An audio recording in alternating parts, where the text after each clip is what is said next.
Hey guys, it's Gabe. If you know me, you know that I love movies and TV shows. I love all of it, especially when it comes to teen TV shows. Glee, Euphoria, Riverdale. When I was growing up, those shows were like the cornerstone of everything that I liked. But I couldn't help but wonder when I watched these people are supposed to be my age.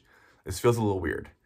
Often in these shows, teens are shown doing drugs, having sex, partying, drinking, smoking, but this is actually not very realistic to what teenagers really are doing today. According to the 2019 iteration of the Youth Risk Behavior Survey, fewer than 40% of American high schoolers have ever had sexual intercourse, a decline of over 15 percentage points since the early 1990s. And the truth is that these numbers have only dropped since the pandemic. So one must wonder why, if this is really not what's happening within teenage communities, why is Hollywood portraying this hypersexualized version of teenagers and high schoolers? I believe that these inaccurate representation of teenagers in the media can cause real-life consequences, and it hints to a underlying level of pedophilia within Hollywood. One of the biggest problems with the representation of teenagers in the media is the people playing them.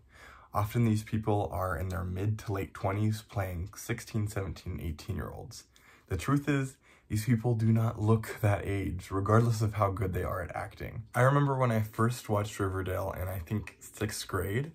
I was young, I was impressionable, I was chubby, and I was super insecure about my body. But I was watching this character, Archie Andrews, who's supposed to be 15 years old, played by a 19-year-old, of course.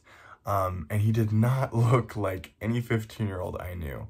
I'll put a picture of him on the screen now. So obviously he's built, he's got no pimples, and he basically is just a really inaccurate representation of what 15-year-olds actually look like.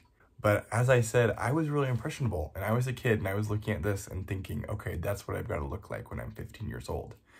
And this later led to an unhealthy relationship with exercising and eating. I would skip meals because I would just feel so guilty. The really sad truth of the matter is that I'm not alone in this issue. Youth motivational speaker Johnny Shannon says that at least 30 million people in the US are living with an eating disorder.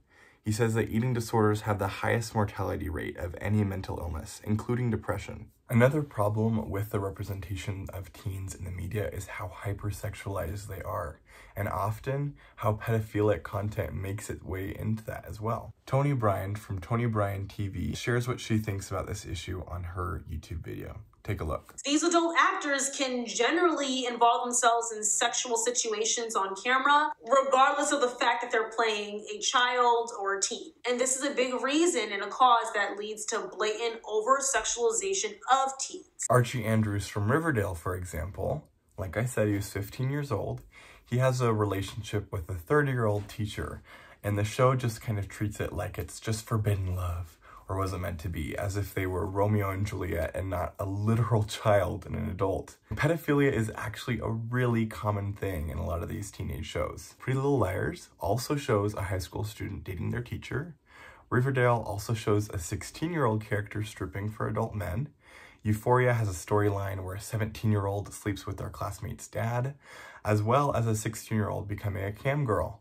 So as you can see, the representation is actually really scary because pedophilia is such a serious thing, but it's treated like it's totally normal in all of these teen shows. Imperium writer Vanya Goel states that the hypersexualization of teens in shows feeds a deeper narrative of pedophilic ideas in Hollywood and on social media. The creators of these TV shows and movies could have easily changed the setting of their shows to be in college, for example, instead of high school, but they didn't. Being in college, it would have at least been more representative of the mature sexual relationships they're being portrayed to have. Now, although the hypersexualization of teens in the media is cause for concern, it doesn't necessarily mean that all of it should go away. Regardless of if we like it or not, all of the things that's being portrayed in these shows is actually happening to teens, even if it's not legal. So it would be overcorrective to take all of this out of TV shows. But I think at the very least, we can portray sex and pedophilia, but not in such a normalized way. This issue is crucial in changing the way teens are represented in the media. If it is not changed, more and more teenagers